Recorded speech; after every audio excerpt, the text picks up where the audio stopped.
Hello, everyone, and welcome to Wrestling Royalty / Gimme a Hole Yeah for this Friday night feature. And tonight we are going to be talking about the King and Queen of the Ring 2024. And I don't know where you are in the world watching this, or if you're watching this in the future, later tonight, etc. SmackDown has just aired in the UK. It is aired around the world, but I don't think it's actually aired in America. Very strange. I was trying to pull together the slides. I thought WWE would be all over it, but then looking at their X/Twitter, their social media accounts, they haven't been updating them. So I presume what they're trying to do is keep it a bit of a surprise for the US audiences. So I've done my best. We've got some slides to go through. We'll go through what the matches are tomorrow, if there'll be any more added. But it's certainly looking like there is a few good matches going to be on tomorrow. So we'll go through all of them. We'll give our predictions. I'm going to be joined by Sam anytime now, I believe, as well, who's been covering SmackDown at a very nice time of 6 o'clock start. And we've got a question in straight away from Dean at Scenescape Shop. Nice to have you in. Who says, looking forward to tomorrow's PLE. What time is it on in the UK? When should I get my snacks set for? Well, I believe it's the same as it was tonight. It's a 6 p.m. start, but there is also a pre-show just before it, which might have a match on as well. So definitely get yourself ready for 6 o'clock. A nice early start time for people in the UK and Europe. But yeah, as I said, I don't think SmackDown has aired in the US yet, because it doesn't seem like WWE, who are very good at updating all their social media accounts, has covered it at all. So presumably that's going out in a little while. So good to have you in, Dean. I very much hope you enjoy the PLE, enjoy this show too, and let us know what snacks that you're going to have lined up. I know you're a little bit healthier these days, but let us know what are you going to be having to eat and drink while watching King and Queen of the Ring. We are going to cover that, and to do so, I'm going to bring in a co-host, Mr. Sam Smith. Just hi. Gazing off into the distance, or on his phone or something. I caught him unawares. He's already been on air for a couple of hours. He's been covering SmackDown for Gimme a Hole Yeah as well. As just said before you joined, it's a lovely start time for you tonight for SmackDown. Nice early night for you. I can get used to that. I tell you now. God, I wish that happened every week. That was amazing. I had Taylor on with me for the whole 2 hours as well. That was nice. Yep. So fun. Yeah, I tell you what, it's so weird to be doing the stream with you after SmackDown. Yeah, that's bizarre. Like that is not the way a Friday night normally shakes out. But yeah, here we are. I'm excited, looking forward to it. This weekend is mad.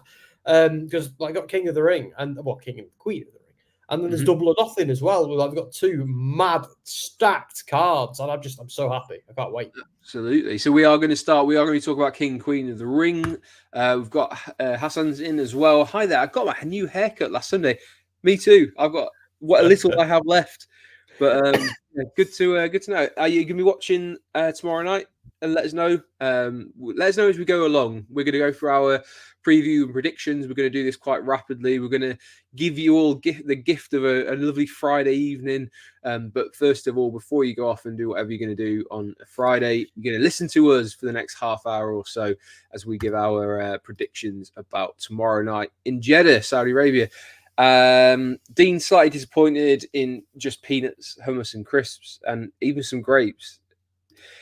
Sam, for your own kind of knowledge, Dean used to get like full spreads where he'd get like Papa John's pizzas, and he'd get like 2 pizzas and like crisps and dip and all sorts of amazing goodies. But these days he's living a bit healthier. Well, I'm a guy who puts in a lot of time at the gym, as you know.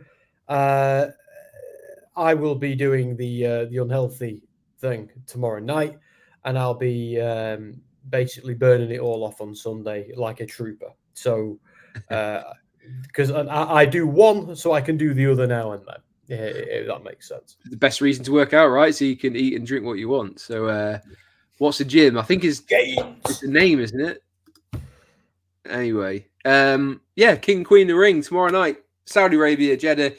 Very short card so far, but I think they may add an extra match on as what happened at the end of SmackDown. So we'll go through and we'll kind of tell you what's definitely happening and then what we think is going to happen. We'll start, and as I say, because they don't have these wonderful, fancy graphics for every match, because I believe they're holding it back for America to watch later on, and try and have it as a surprise for some people who don't live on social media.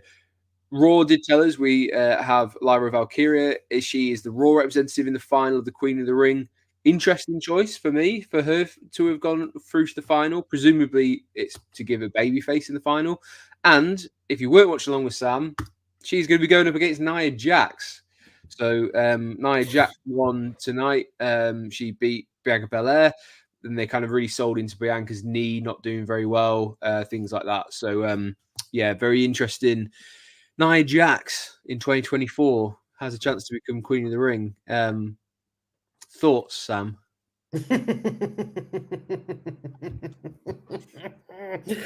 Right. Look, when I do the long-term booking, it does unfortunately make sense to be Nia Jax who wins, and I really don't want that to be the case. I'm very much hoping they give it to Lyra Valkyria, because the thing that I can't get out of my head is, why does she go over Lyra Valkyria at the PLE when she could have gone over Bianca Belair, which is technically a bigger deal, and she could have gone over Lyra Valkyria on SmackDown? Because no disrespect to Lyra, she isn't yet anywhere near Bianca Belair's level. Not many people are. Bianca Belair is what is a legit star. She's certainly a star of tomorrow, Lyra Valkyria, but I also feel like yeah, I get the pushing Nia Jax and they're trying to turn her into this monster heel, and they're doing a good job as well. Even I have to admit that. But for me, I'd really like it if they gave this to Lyra and made it a star-making performance, because this could really make or break her. But it kind of reeks of old school Vince McMahon booking. So I really want Lyra to win, but then again, my head kicks in and my head goes, well, where's the story there, Sam? Where do they go from there? What's the point of that? Imagine Nia Jax, annoying nasally voice, boasting for weeks and weeks and weeks about being Queen of the Ring. It's like, yeah, I get it. It writes itself. It makes a lot of sense, but I do wonder if it's going to turn into go away heat. So I kind of want Logic not to win tomorrow and Lyra Valkyria to win instead. Yeah, I'm going to be quite brutally honest about this one. I have zero interest in either of them winning. I understand they're building a platform for Lyra to kind of to use. I wasn't a fan of her as champion in NXT. We discussed that many times. I think she's very bland. I haven't changed my mind. They've given her nothing to come up with. And this is early days, but if you're going to push someone, give us something to believe in, or give us something to work with. But to me, Lyra is still a knockoff Becky Lynch, and nothing has changed since being pulled up. So she's also a knockoff Taya Valkyrie. So sorry, go ahead. Name-wise, yeah. But I just feel like this is such a weird combination, because I don't think either of them are going to be able to put on an amazing match together. And I think that's really going to suffer. And if you think about it logically, from where would Lyra fit into the Raw title picture? Because if, and we'll talk about Becky versus Liv coming up, but personally, I just don't see how she fits into that arc as a believable person to have a title shot at SummerSlam. Whereas Nia Jax versus Bayley, potentially, okay, I can, we've probably seen it before, but it's a bit fresher with Bayley's new character, and Nia's definitely this kind of like overarching heel character. She's Andre, isn't she? Without the talent, without as much talent. But no, I agree. I feel like it's a little bit of a lackluster decision. I feel like I can't believe I'm saying this, but I kind of think it would have been a better situation if we had just had someone like Bianca Belair go up against Lyra and dominate her there. Because look, I'm desperate for Bianca Belair to turn heel. I have been for about 2 years. I get there's a different story that they're going with Bianca, but I didn't know if this could feed into it. And I already know what they're going to do here, and I'm not looking forward to it. So I'm just hoping that the match is just a good showing for Lyra that doesn't bury her too much. And let's make Nia look like an absolute monster and someone who we want to see Bayley just murder, which is probably what's going to happen. Yeah, I agree. And I'm going to be really harsh. I'm not going to spend any more time on this match. Yeah, I agree. Nia Jax is going to win it. Mark says now, Nia, please don't injure her. Dean says she's not like most girls if she can lift a fridge. Robert Law says hello, which is probably the nicest comment we've had so far. Thank you, Robert, for and for showing these two. Some decorum. We are going to move on because I say, and it sounds really harsh. I'd love to cover it. I just don't have any interest in either of them winning. I just don't. I don't get it. There's no one to root for me. And yeah, just let's hope that better things happen because we'll talk about it a little bit more for Becky and Liv. I think the women's roster at the moment is a little bit lackluster. It's missing a spark. And I would attribute that to the way that Rhea Ripley dominated and didn't put anyone over is a bit of an issue. And we'll cover that in a little bit. But I think that's the repercussions of where we are right now. A match I am very much excited for, however, is this IC title triple threat match between Sami and we've now got this nefarious Chad Gable character who's doing some great work. And then we've got Big Bronson Reed as well as this sort of wild card, I guess. And, you know, I feel like I'm going to be cynical in this, that they always feels like there's a triple threat match because someone has to eat the pin and make sure that the other person who's not pinned but loses still can kind of stay strong. So to me, is Bronson Reed just in this because they don't want to get rid of any of the heat that Chad has and he's going to be the one who eats the pin? I think so. But that doesn't take away. I think this is going to be a bit of a banger of a match. What's your thoughts on this triple threat? I'm just annoyed it's a triple threat. I love all three guys. I really do. I think Bronson is a fantastic attraction. You know, his work in TNA as Jonah was almost very similar to the Bronson Reed heel character. Rather than I'm just so happy to be here, family man we got in NXT, which just didn't get over. Where he's kind of adopted his Jonah persona for this, and he's amazing. But I feel like he should have been beaten on TV and saved for a rainy day or doing something else. Like for me, the money match here is Sami versus Chad. And look, I get the kind of doing this because they're going to do Sami and Chad at a later date, probably on a bigger, more meaningful stage. That's fine. I get it.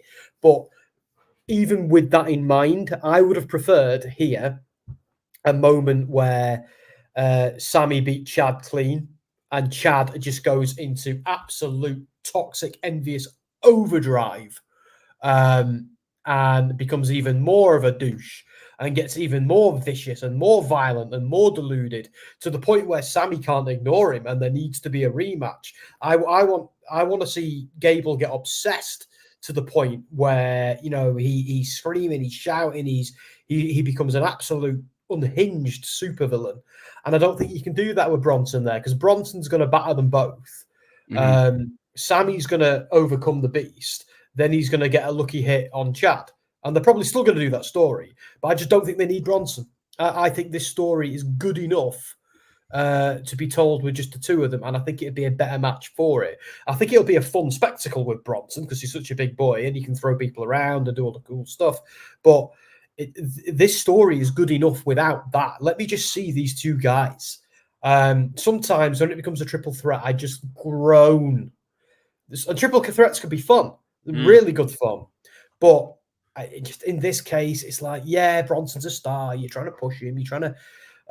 It's just I'm still gonna have fun watching this, but I can't wait for Bronson to be just nudged out of this feud and go on and do something else or somebody else, something more meaningful. Because he ain't gonna if he wins here as well, then they've really just wasted one of the best storylines they've got in the company right now.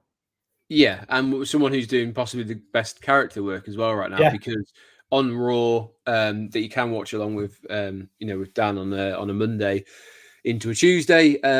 This whole match that they had was kind of peppered throughout. It was Chad doing character work of destroying the rest of Alpha Academy and really kind of putting them down to the point where he pushed Otis so hard. Eventually Otis kind of fine, I'll do it. And then they had that nice backstage moment where Sami's like, damn it, you're a good guy, what are you doing? And it's great because it's also feeding Otis a different way to go as well, and that's good character work for him. And it all feels like it's leading towards a shift where Chad will probably lose tomorrow night, and then he'll recruit new people into the Alpha Academy in the shape of Diamond Mine or Creed Brothers, whatever you want to kind of call them. But yeah, I think there's some great character work going on, and it would be a strange one for Big Bronson Reed to get anything out of it. But as Mark said, you can't. He did specify it is can't, not can. You can't keep putting Gable in title matches for the IC just to keep losing. I think they're doing it on purpose. I think it's a story that they're building into. Eventually, he'll keep worming his way in. He'll get his 1-on-1 IC match, possibly at Money in the Bank, maybe at Clash. I think Clash is the next one, isn't it? You can do that without, as long as you make that the story overtly. If you make that the story, that he's if he can keep having something he can draw on and say, but you didn't beat me, you beat Bronson. It's like, you're right, Bronson's here to eat the pin, so they can do that story. But if that's the case, just do that story. Make it a case of Sami beats him clean, but Chad obsesses about it and comes up with a reason. But gaslights everybody so much that Sami goes, do you know what? Bugger you, we'll do it again, and I'll keep beating you. So you can do that if that's the story. And it's one more ingredient for me. It's a similar one to Drew. Drew's kind of doing this thing where there's always an excuse, there's always a reason, but Chad's doing it in a slightly different way, where it's kind of he has a very tangible thing to go after tomorrow he'll say, you didn't beat me, you beat him, and then before I beat you 1-on-1 on Raw, so I know I can beat you 1-on-1. And he'll keep referring back to that stuff, and that's how it feeds in. Whereas Drew is very much a case of he is paranoid rather than making excuses. So there's a lot of good sort of threads pulling through at the moment. So are you saying Sami's going to walk away with the win here? Yeah, I'm going for Sami to retain. And just to add on to the Drew thing and somewhat with the Gable thing, there's also an element of tragedy with both of them as well, because they've the difference with Drew is he was right so often. He's now gone completely, but he's internalized it. Where Gable simply wasn't good enough. That was the truth. Sami was the better man, and that drives him mad. Like Drew is the guy who's been shouting, "The wolf is attacking the sheep. The wolf is attacking the sheep," and no one paid attention to him until it was too late. And now he can't stop shouting about the wolves and the sheep. Where Gable just arrogantly thought he was the best and isn't. And we've all been in that situation before, and it's heartbreaking, and it's really relatable. But yeah, Sami to retain. It's a great story, but again, Bronson doesn't really need to be in it. It feels like a Saudi Arabia show, doesn't it? Yeah. Dean's cooking. He's doing some fantasy booking here. Gable loses. Angle returns as his manager / coach, and then come Vegas Mania. Angle versus Gable in a real end of career match. I wouldn't be against it. I think the problem is these days, I don't think Kurt Angle can do anything. He's had some pretty heavy duty surgery, so I think his days are behind him. And it's a bit of a shame because I also feel like Kurt Angle, when he did the whole illegitimate son thing, it was right there. It was right there, and it's one of those ones where you're just it's why did they move and do the Jason Jordan thing? And it could have been Chad Gable instead. And the Family Guy memes they played right into that. You know what I mean with the song. They just, oh dear God, what a time! That was when the show Raw was absolutely unwatchable for a time, wasn't it? It was absolute pits, wasn't it? It was. It was one of the it was. I was watching it every week to see how bad it would be, rather than I watch this because I enjoy this. Where now I'm back to watching it because I love it, which is great. Yeah, I kind of feel like it gets to that stage where it's like we don't deserve it at its best if we didn't watch it at its worst. Like it's there were some hard times in there. But people talk about the Attitude Era as well with such reverence. You go back to some of that stuff, Oh, right? There are some terrible matches in that. Like it's not just the matches, but the segments and the creative and the quality control and yes, the Attitude Era had some moments that will live with me forever. They were wonderful. They shaped me. But Jesus Christ, they had some. Well, the Attitude Era, I always maintain the Attitude Era. Yes, like it has wonderful moments, and there was all very over the top, and it was stuff that we'd never seen, probably never will again, and in a lot of cases, thank God. But it was very much the Attitude Era was high level stuff was amazing, and then everything else was what that superstar could make of it, and nothing else. There was no like real thought put into the lower card to mid card. It was that they had such a strong like headliners, roster of headliners. That was why they did so well. So yeah, personally, I enjoyed the Ruthless Aggression era more because I thought there was a bit more consistency. But then we get to here, and I know there's now this kind of argument as are we living in the best wrestling era ever? I still think there's things they could change and tighten and get better, but I think it's a very consistent program throughout now, which is good to see. I feel like if I had taken my wrestling hiatus at a different time, and let's imagine I was still in it now, I would have been I would have been sucked back into it by now multiple times by maybe the advent of AEW, the Vince retiring, Cody Rhodes, Roman Reigns, the Bray Wyatt. Several things would have sucked me back in by this point, and I can't say that about any era before that. I was either already in it, watching passively because I'm a long-time fan, or I just didn't really care enough. And right now, I care again. I mean, I do this on a Friday night. Absolutely. We're going to move on. Again, I don't have a nice fancy graphic, unfortunately, because it just doesn't exist yet. And I can't do it as well as the WWE guys do it, so I'm not going to. King of the Ring final we saw on Raw.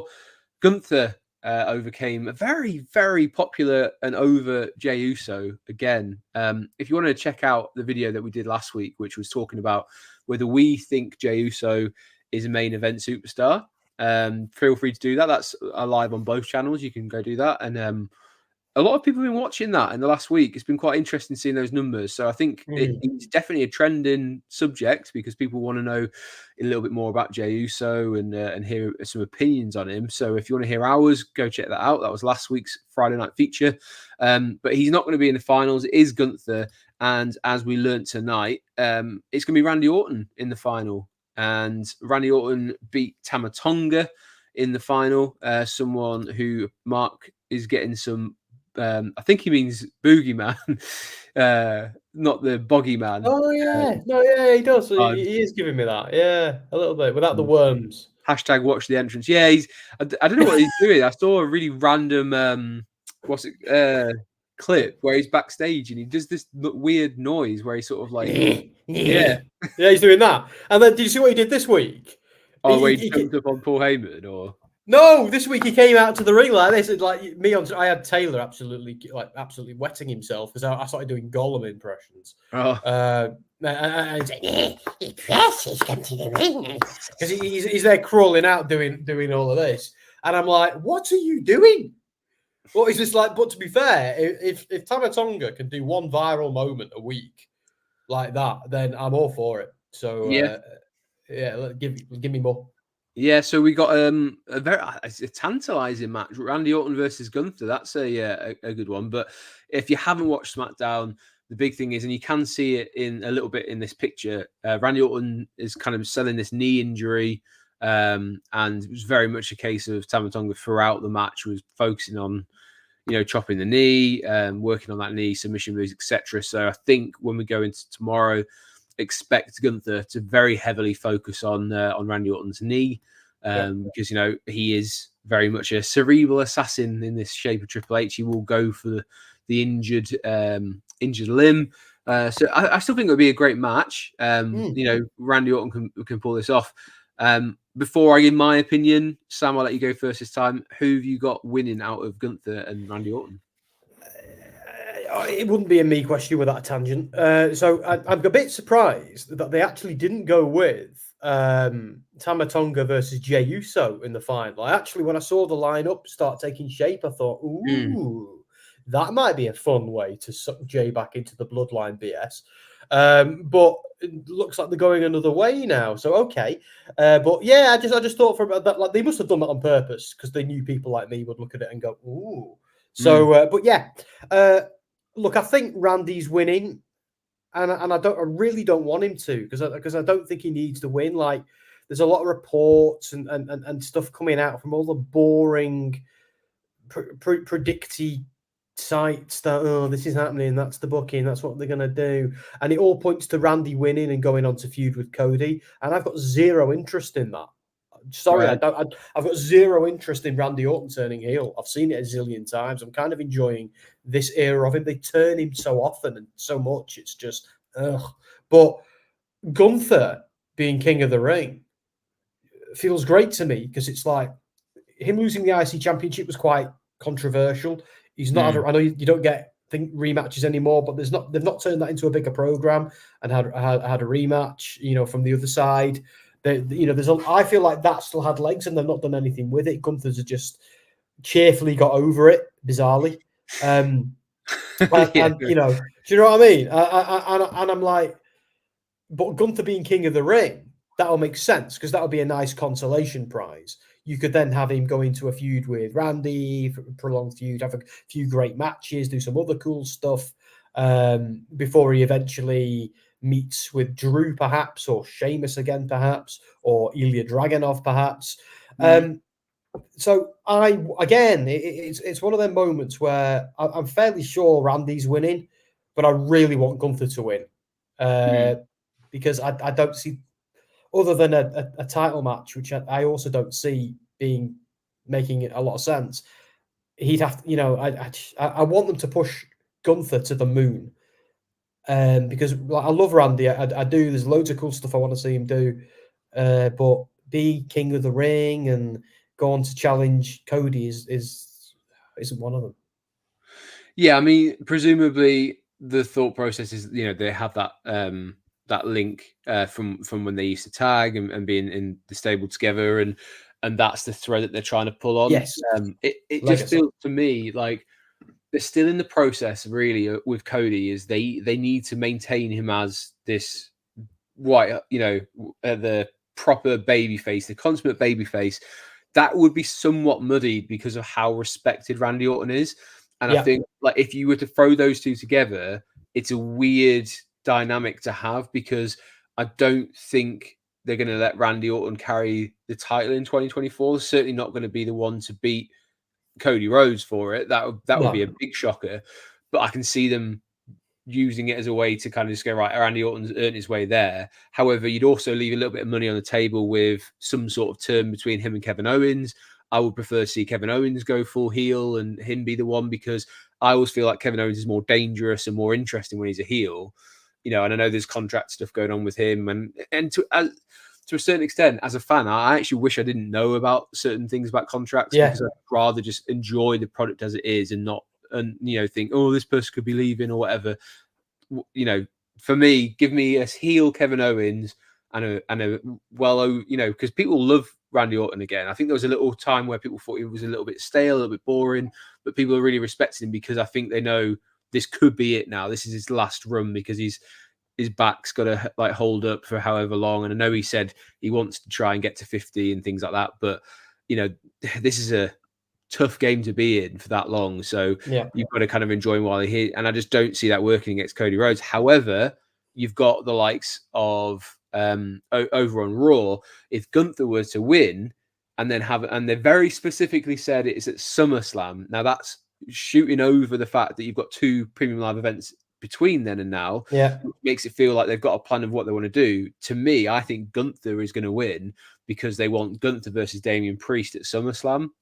And it gives Damian Priest a little bit longer with that title. And then they've got that kind of like, oh, he might lose it because then it would be around 6 or 5 or 6 months he's had it. Whereas in the meantime, you've got Damien Priest versus Drew McIntyre at Clash.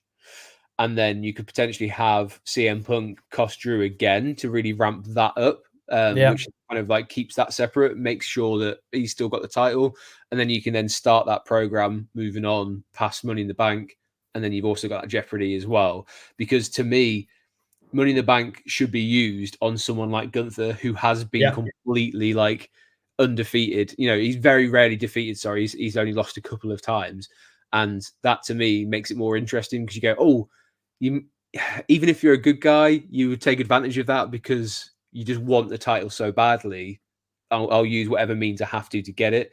And that to me is more interesting if it's a face that has it this time. But there's just a couple of ideas. Let us know in the comments who's going to win King of the Ring. Who will become King of the Ring? Is it going to be Randy Orton? Is it going to be Gunther? And let us know a little bit why as well. I know you don't get too many characters, but give us a shout as to why you think it's going to be that person.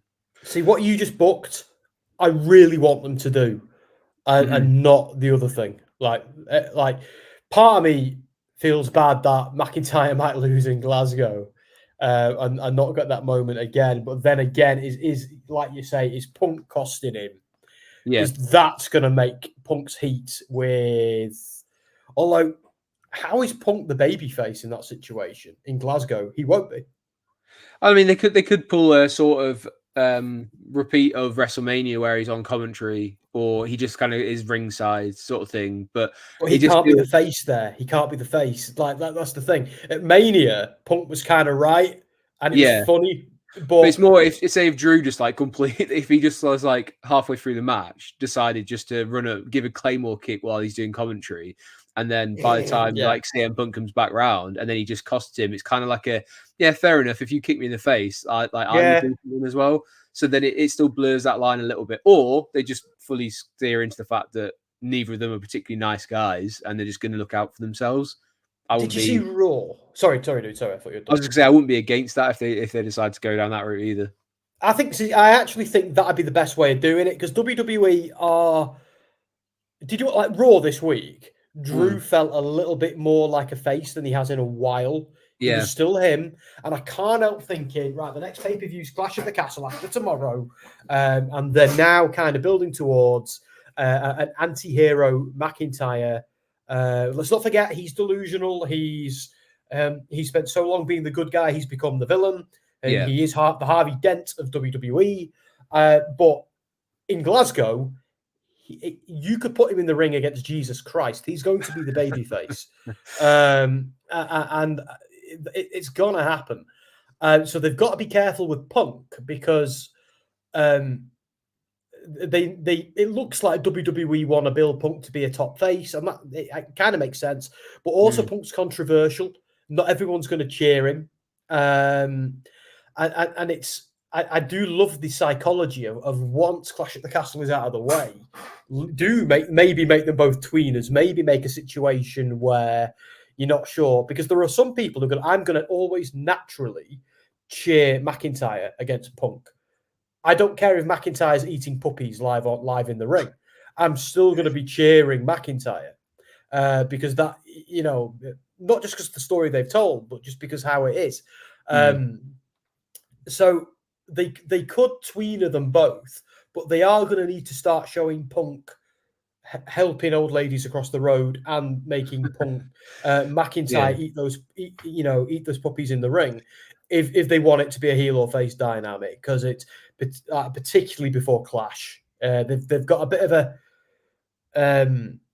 I do feel like it's great storytelling potential, but they've got some troubled waters to navigate to do it right, I think. Yeah, but as we both said, I think we both want Gunther to win, but understand it could be Randy Orton. And the other thing with this, Randy Orton could just have a one-on-one, like a one-off match with Cody Rhodes. They don't have to do a full program. It could literally be a case of like, I respect you. I saw how it went down. Obviously, like you got attacked by the bloodline. I know how that feels. Here's a match. Randy Orton then just goes, don't need a pity match, but I'll take it. And then just carry on from there. You don't need a big thing. It can just be build up Gunther again. Like, it's just a very easy shout for me. But Normar says, yeah, he thinks Gunther wins this, gives him a good push towards the championship belt match, and might even give him a face turn if he faces Gates Priest. Could do. I always feel like Gunther, he doesn't need to be either. He just is what he is. Like, if you don't like him because he's like a bit arrogant, but he is that good that he kind of backs it up. It's kind of one of those ones that I just think he's just there. He doesn't need to be heel or face, but he's just like a beast, basically.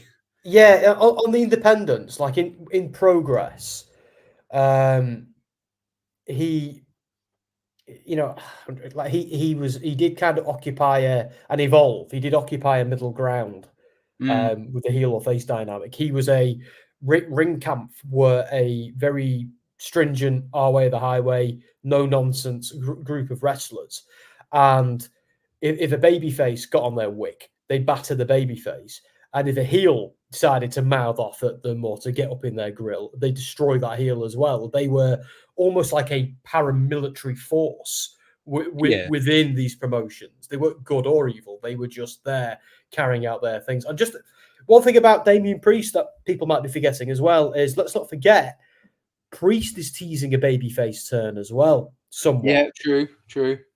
So I feel that was more because of the dynamic with Drew, is that he was kind of like, you know, your delusional man, and he kind of like saved, I guess, like a little bit. Was it Jay that he saved, where he's like, no, yeah, you're not up, and he wanted to be a little bit more respectable. But that again, that just feeds into that. There's more to kind of play between now and SummerSlam, where you could have Finn and Dominic or JD, etc., turn on him. But we'll see. We've spent enough time on that one. We will move on to the women's title match. The world, is it Women's World Championship, isn't it? That's that one. I don't know, mate. It's one of the women's belts. There's no way I'm going to keep track of that. I think both of the world championships are on Raw. So this is the Women's World Championship, which is Becky Lynch versus Liv Morgan. And I hinted at it before. I kind of feel like the women's matches are a little bit on this. Like, there's not much fire behind it. I can't quite put my finger on what I think it is. But when I keep going back to the last however many months that Rhea Ripley was champion, I felt like there was a lot of time where she wasn't involved with the women at all, and it was kind of like you guys just fight across there, and Becky was doing some stuff, and you know, against Nia or someone. Liv was out injured, and then I just kind of feel like the title was just there, and no one was ever like a legitimate challenge. And that's the problem then, is when Rhea isn't there anymore, who is there to step up? And they've gone with just two solid hands here, because they're like, yeah, they'll do. And that's a shame, because both of them are very good in their own right. I just feel like it's just missing some fire to really kind of kick this off. Well, it wasn't meant to happen, was it? They're kind of backpedaling a little bit, because they obviously Rhea was still meant to be the champ at this point, and there was meant to be some storyline with probably with Liv, actually, and there was probably meant to be some stuff going on with Damage Control and Dom, and they've had to pivot, and I think they're still recovering from that pivot. I think they might need to get to the next stage of their plan before to get rid of the awkwardness that we like you're clearly feeling and I'm clearly feeling as well. I get that. I really do. I just feel like when you have writers who this is their job to like make us really excited about stuff, and they just haven't. And then I'll argue to go, right, okay, go back and take away Rhea Ripley. Tell me about a time where you've been really excited about a Becky Lynch match. Tell me a time when you've been really excited in the last year, 2 years, about a Liv Morgan match. Like, I think I'd struggle. Yeah, no, I'm the same. They're both, like, obviously Becky Lynch is a massive star, you know, and it goes without saying Liv Morgan's great as well. But I feel like with Liv Morgan, it's very stop-start. I feel like she's here 1 minute and gone the next because there's an injury or whatever it might be. So I feel like every time they get going with a Liv Morgan storyline, the brakes slam on it for whatever reason. And it's that's I think been a problem. Where Becky Lynch is great, and I think puts on good matches as well. But I think the story, like, I get Liv's they're trying to do the Drew McIntyre AJ Styles thing with Liv, and it because it's worked so well for them. Chad Gable's another like this new style of heel that they're doing, and it's great and it works. But I don't know if it's working at the moment with Liv. I think they need to. We need to see more connection with whatever's going on with Judgment Day, because there's a wrinkle that a lot of people might not know. Obviously, there's something going. Obviously, Dom is acting shady towards Liv, which has kind of been well documented, but it's still going on. But there was also a moment as well where Liv she got out of the car on Raw, right? And then Finn Balor was seen in the next shot getting out of the same car. So yeah, or at least it looked like he had come from the same car. Yes. Now it could just be Balor's on the phone to his wife in the car park and walked through a shot, but it's unlikely. It might just be nothing's done by accident in WWE when it comes to shots. Like if something is in a shot, 9 times out of 10, it's because it's planned. It's it's there for a reason, and they've done this a few times. Like the little purple and black handkerchief in Liv's pocket when she was having it. A photo shoot, and that was Dom's earlier in the night, and it was kind of little bits like that. Because let's not forget, Balor and Liv used to be running buddies in their fake Bullet Club knockoff. Sorry, I think I chipped in too early then. No, it's fine. Yeah, as Dean says, like he adores Liv's laugh. Yeah, she's got a kind of proper sort of dirty giggle sort of thing that she does, and it's like a sort of like you'd be like, oh, okay, like she sounds like she'd be like really funny to be around. And I've had a chance to talk to her at the last Clash when she was champion, and she was lovely. And this is early morning, and sometimes you think, oh, how do they like get themselves like pepped up to do this sort of thing? But she was like, you could hear her laugh from like the other side of the room, and she was very well received by everyone who had a chance to talk to her. And it's not a knock on her as a person. I just think that the creative side and the writing side's let them down a bit here.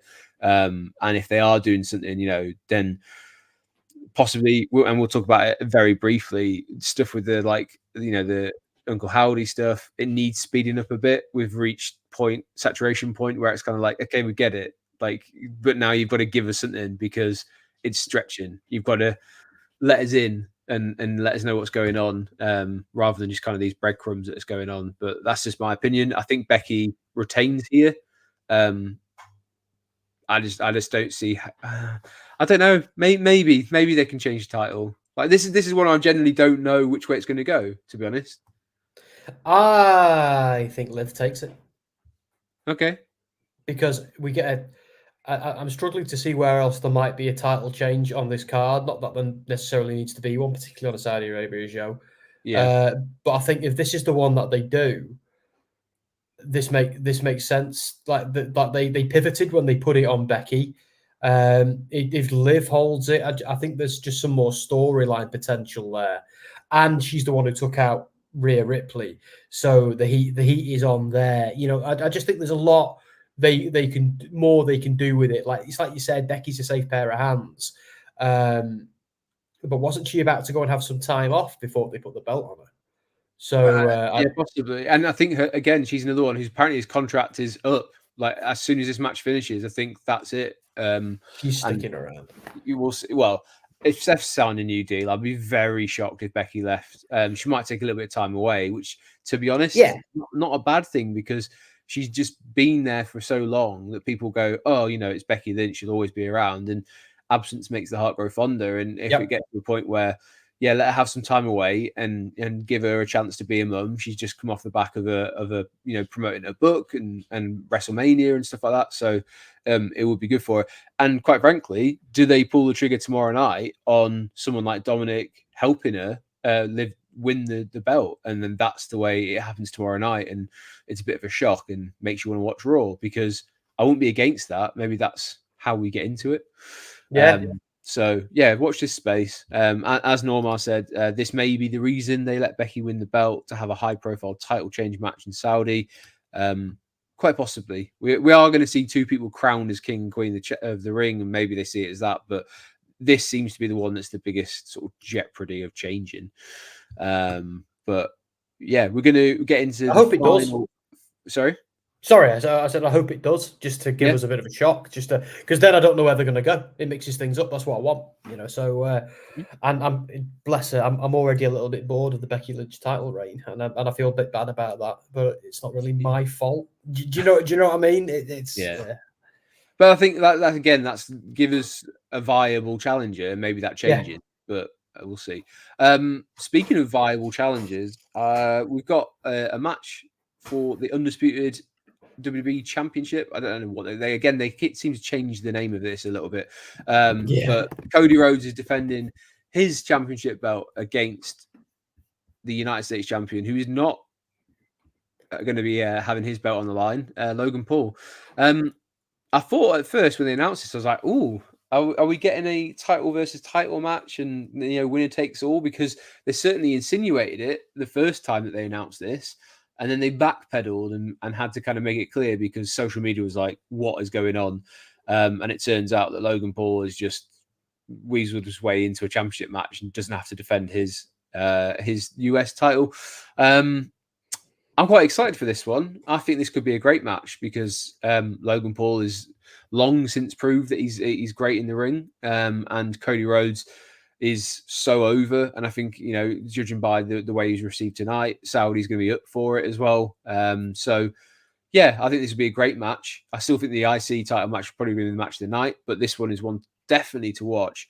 Are we actually going to see a title change here, though? No. Wow, that's like the most succinct well, for the same reason we didn't see one against AJ, and just I mean, they put that on Logan Paul. Don't get me wrong, it's going to break the internet, it's going to break social media, and I'm almost kind of keen that they do it just for that reason, just to see. But the problem that you've got right now is if you like, Logan's great, by the way, but there is still some perception there. Like some fans still have, and by the way, if you are one of those fans, give your head a wobble. The guy's brilliant at what he does. All I know about him is he's a wrestler. I don't know about anything else he does. I don't care, because being as a wrestler, he's great, and I don't judge any of the other wrestlers by their other exploits, unless they've done something in their personal life that I find abhorrent. But like the issue you've got is it would punk out Cody Rhodes and Roman Reigns. Cody Rhodes because he's the new champion in a very long running story that took to get to that point. He's finished the story, and what on that story is only then the new 2 chapters long. Yeah, waste of our investment. And then it's the case of so Cody drops the belt to Logan Paul. Like they ended Roman's title reign for that. That is the kicker. I think that's where, because it's not just about Cody at this point, it's still about Roman as well, somewhat. Now, Logan Paul's great. I love that he retained at WrestleMania for the United States Championship because it meant he was sticking around. So I was like, yes. And the guy does turn up to work. People can slag him off all they want. He turns up, puts on great matches at pay-per-views, tries not to wrestle on TV because he's a heel and he's trying to save his body for the big marquee matches. It makes a ton of sense. So, and let's be honest, TV matches are bollocks anyway. They know, but they are, even when they're good, they're crap because they're filled with ads. Like there have been some phenomenal matches on Raw and SmackDown over the years, but who cares? Because you miss 6 minutes of every single one of them. So, so there you go. The whole thing with him not doing the United States Championship or having that on the line, thank God, because it was so confusing when they originally booked this. It was like, hang on, is it winner takes all? Because then what does Cody do if he gets the United States Championship? Oh, for God's sake, they're not thinking of flipping unifying them, are they? Enough with that.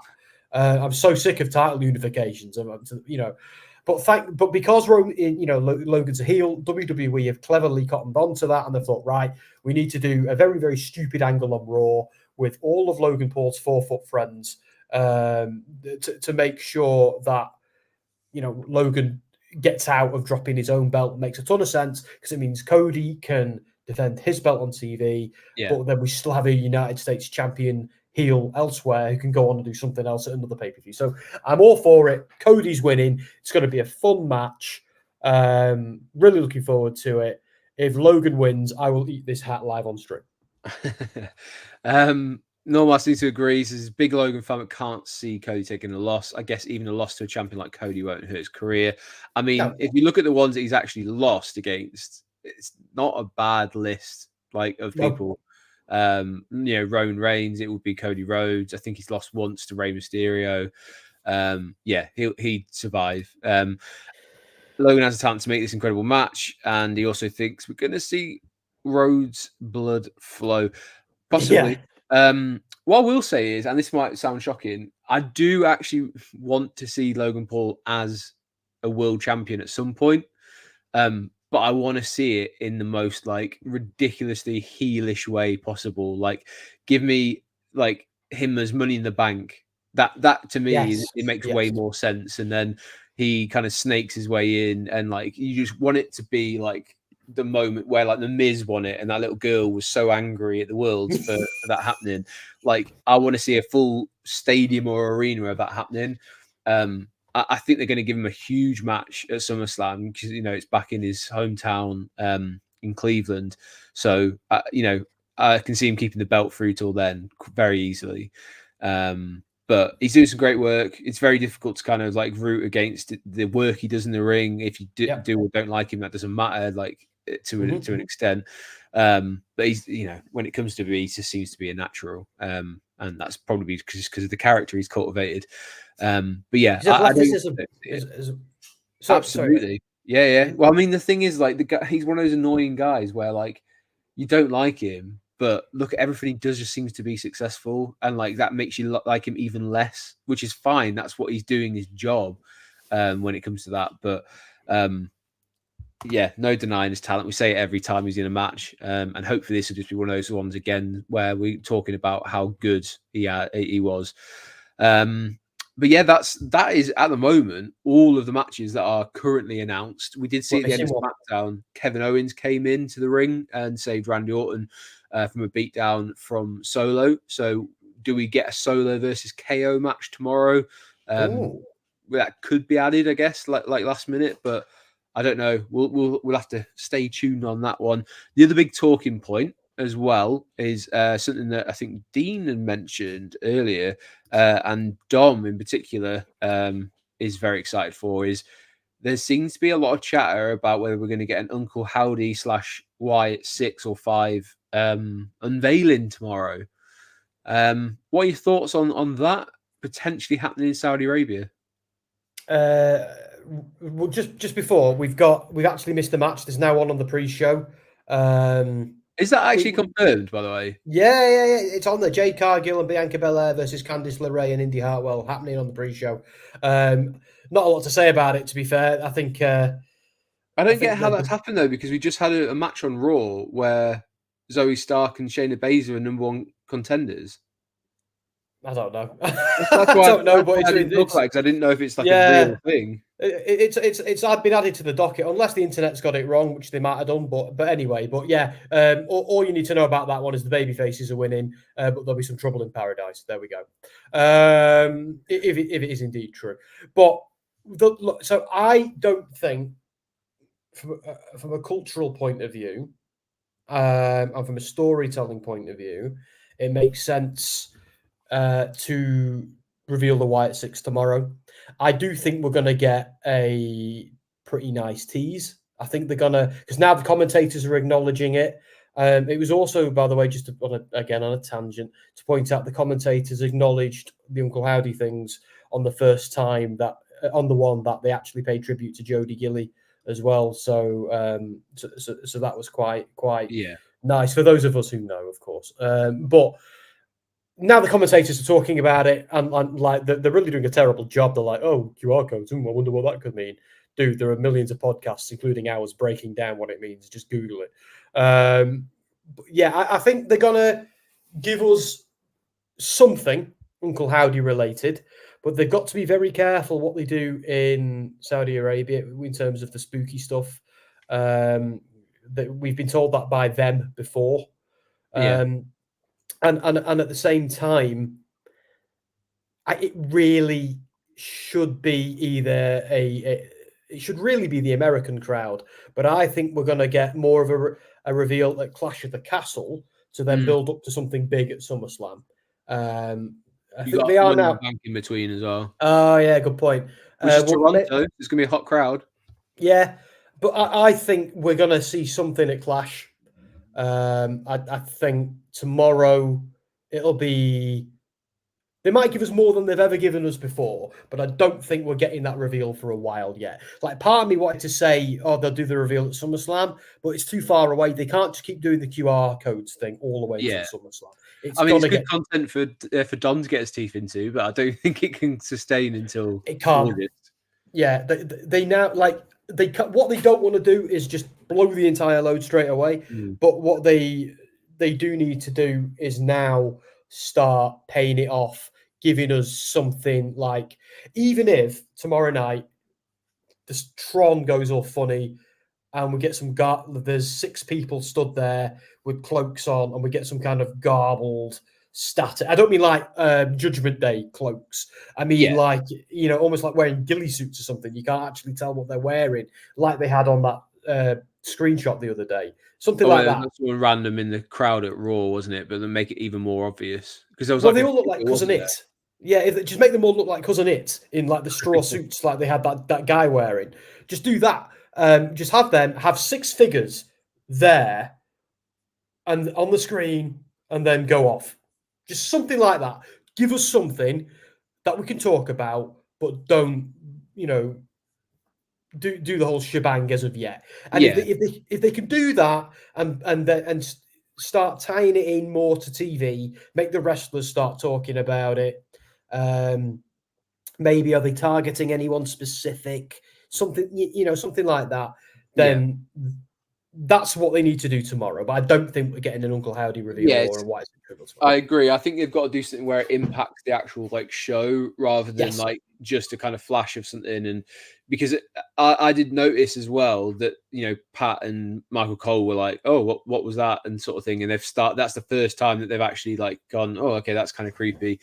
Whereas I think this time it needs to be something tangible that we go something on the Tron or the lights go out and then come back on again and people are like, oh, okay, we're getting closer.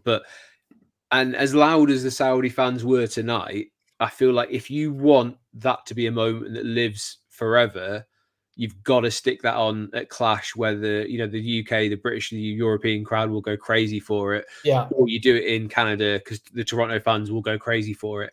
I feel like it would be a little bit of a missed opportunity if they do it in Saudi, because I think it would be like the crowd go mild and it will be fine for a little bit. But if you want that real sustained noise, you've got to pull the trigger at somewhere where it means something. And luckily they've got 2 red hot crowds coming up after this. And let's face it, the Clash of the Castle's 2 weeks away. It's not far. It's very close now. It's 3 weeks away. Yeah, isn't it? mad. So that'd be my opinion. We'll see something. I don't think it's going to be, what Dom wants yet, but we'll get there. It shouldn't be yet. It shouldn't be. They'll ruin it if they rock up tomorrow night and do something because we still don't know if the baby faces or heels, because no one's booing Bo Dallas. We don't even know who they are technically. But we don't. As in the casual viewer who doesn't go on dirt sheets, who doesn't watch YouTube videos and stuff like that. They don't know who it is. They just see these flashes of stuff, a bird on the screen. That's very different from me or you or Dom or whoever's watching this, because we're vested interested, but casual viewers maybe not so. So you're going to have to start really teasing it where people go, oh, okay, that's a creepy looking thing on my screen. I wonder what that is, because that's what they did with Bray when they brought him back, and they had to kind of ramp it up and ramp it up and ramp it up. This to me is going on a little bit longer than I expected it to. And I think they're quickly running out of grace with those who are interested. So, me, I'm a big Bray guy. I am one of the guys who really enjoyed the Uncle Howdy stuff when they did it. I thought it was smart. I thought it was clever. I thought it was feeding into a lot of different things that I clocked. But yeah, it's now starting to feel a bit old with me. And I also don't want them to insult our intelligence a bit, because they did say on SmackDown, well, we all remember what happened last time QR codes started turning up. Good, that was great. Yeah. Refer to it. But and if you like, it's okay as well. He would completely understand and support his little brother in it. It's okay to say, look, on TV, the previous reason why that started happening was all connected to, he's not with us anymore, but, our former superstar Bray Wyatt, who you might remember was somewhat of a cult leader. Whatever happened to that mysterious figure, Uncle Howdy, that was following him around for a few months? It's okay to do that. It's okay to mention it because the people have seen it on TV. So if like let's imagine wrestling was completely real and we didn't know who the White Six might be and blah, blah, blah, blah, blah. You and I, as people, as observers, would go, hang on a minute, whatever happened to that Uncle Howdy dude? And whatever, like last time this happened, it was connected to him. Oh my God, it's him again. And that is how we would be if we weren't in the know. And I actually think that's what the casual viewer might be like as well. So it's okay for them to acknowledge it. If they keep going, oh, well, that was funny. Like, come on. Yeah, like, but I'd also argue they've got a tougher job this time because Bray was already very over when he was doing the stuff with with the Fiend and then into the Uncle Howdy stuff. People really didn't care about Bo Dallas when Bo Dallas was Bo Dallas. So you've got to give us a reason as to why. You're going to have to explain the name change if they're going to do that. They're going to have to explain why you should care about if it is people like Nikki Cross because people, again, like, Eric Redbeard, what's he going to come back as? Is it him? Joe Gacy's never been on the main roster. If it is him, there's a lot of moving parts here. And I get they've got to set this table properly to get people invested. I think they're maybe in the latter stages of making sure that all those pieces are in place and we see check, but not checkmate tomorrow night, if that makes sense. I think we just don't see that like full gambit. And we are getting there, but if you want to know more, if you want to see more as we're going along, Dom does cover all this like creepy shenanigans. It's his bag. You can see it on Howdy's Hangout on Gimme a Hole, yeah. So make sure you like and subscribe to that channel. Make sure you like and subscribe to Wrestling Royalty. We are going to wrap up now. We're just passed over the hour mark. Excited to see a premium live event where we can stay awake. And this is the first of two where it's going to be at a decent time because the next one is in Glasgow. So again, great time for UK and European viewers. Welcome to our world a little bit for US, but even then you get to watch it in the morning. It's not that bad. That's all right, isn't it? It's like Saturday morning TV when you're a kid. Best thing ever, bacon butty, cup of tea. And let's not forget as well, I'd be remiss. I know I'm more of an AW guy than you are, but 24 hours later, we've got another pay-per-view, and I'm not being funny. That card is insanely stacked. And it looks like they've moved on from some of their silliness a few months ago. And right now, they're actually there's some good matches on that card, really good wrestling matches on that card, and some fun storylines as well. So this is, I love it when we have a big wrestling weekend like this, when there's two big PLEs to watch from two of the biggest companies. So yeah, I'm obviously I'm not going to watch AW till Monday night because I ain't staying up Sunday night. But I won't be able to watch King of the Ring live, but I will probably watch it about 9 o'clock once I'm home and have a couple of beers and watch it. But can't still earlier than you would be able to if it was in the US. Yeah, by a long shot. Mark is keeping us right here. If you go onto Gimme a Hole Yeah right now onto the social media platforms, especially if you go on Twitter or X, whatever you want to kind of call it, the predictions are live. You can go on there now. There's a form to fill out. And we're trying to make sure that we crown a new champion. It's been too long since Dan's had that belt. We're trying to make sure that people we get a shot at that. So go check out the whole Gimme a Hole Yeah social media channels, and you can fill out the form, and then you'll be able to do that. Norma is asking if you're able to do SmackDown tonight. Norma, where have you been? It's been gone. You can watch it already. It's up. It's live. I've ordered all this. You might not know this, America, though, right? Yes, Norma. Norma. SmackDown has already aired. It aired at I think 6 p.m. UK time. So I think 1 p.m. Eastern, it was, isn't it? Yeah, 1 p.m. or 10 a.m. depending on where you are in the States. But if you go on Gimme a Hole Yeah, the entire stream is there, mate. Me and Taylor did it together. Taylor did a full stream with me this time. It was fun. But yeah, so it's already up. If you've got 2 hours, mate, watch it now. I don't know where or what time, if SmackDown's on normal time for you, but it has already aired. We have already seen it. So just track it down, mate, and watch the stream as well.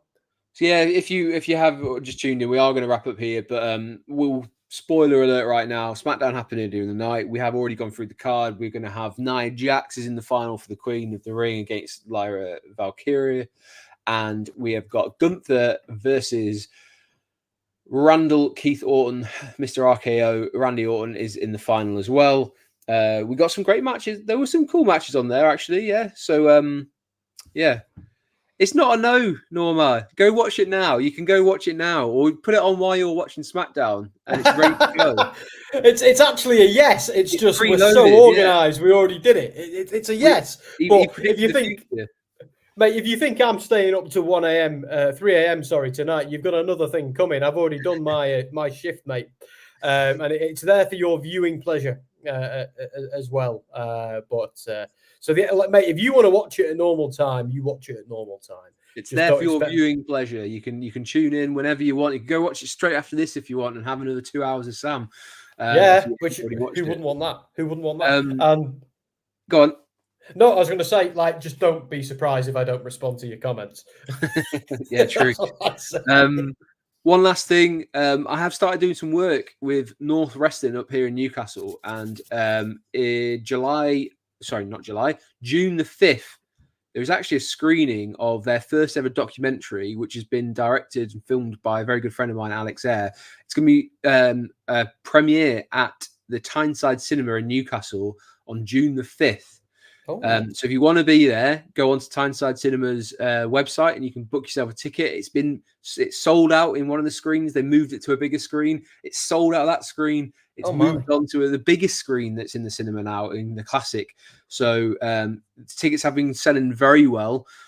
So if you do want to get down, if you're in Newcastle or somewhere where you can get to it, it's going to be a great night. There's also going to be a panel with Leon Slater, who is of TNA as well as the owner of North. The director, Alex, is going to be there as well. Tom Campbell from Cultaholic is going to be on the panel as well. So a good night to be had. And then obviously that leads into Thunderstruck, where they're going to have Elijah, formerly known as Elias. So yeah, definitely worth checking out. And yeah, if you want to know any more, give me a shout. I'm happy to answer some questions there. But yeah, big stuff going on for North Wrestling, which you'll be able to see across on WrestleSphere as well. So check out WrestleSphere.com for some upcoming news and interviews. There it is. It's not a QR code. We should make it into a QR code as well. We already have. Yeah, we've actually done it, but we just need to kind of like, upload it and put it on things. Have it on Raw. Match. Yeah. Yeah. But yeah, we're going to leave it there. Is there anything you want to quickly plug before we head off? Oh, I was going to plug WrestleSphere, but you beat me to it. I was going to wait for you to finish talking and go, where can people read about that, Andy? Which is what I usually do. But yeah, so we've already done SmackDown, so I ain't plugging that tonight. I think Dan is doing King and Queen of the Ring tomorrow night. I'm not 100% sure. But do you know how you can be sure? Click the subscribe button. Yeah. And notify when it goes live. Ant isn't doing Double or Nothing because he's on holiday. It's worth me pointing out that I'll be on holiday next week. So if there is a SmackDown stream, it won't be me doing it. I'll be away, but I'll be back the following week, I imagine. So everything will be back to business as usual then. Cool. But as I said, the best way to know, hit the subscribe button on both Wrestling Royalty and Gimme Hell Yeah. Even better, do it on both. And we're going to leave it there. Have a lovely weekend full of wrestling. There's wrestling to be had, whether it's on Saturday night with WWE or Sunday night with AEW. But thank you very much for joining us. If you are watching this after the fact, just drop us a comment. Let us know who you think's going to win. Always good to hear who people have got down as their favourites. But we're going to leave it there. And I will say, he's been Sam. I've been Andy. This has been Gimme a Hell Yeah. And it's been Wrestling Royalty. See ya.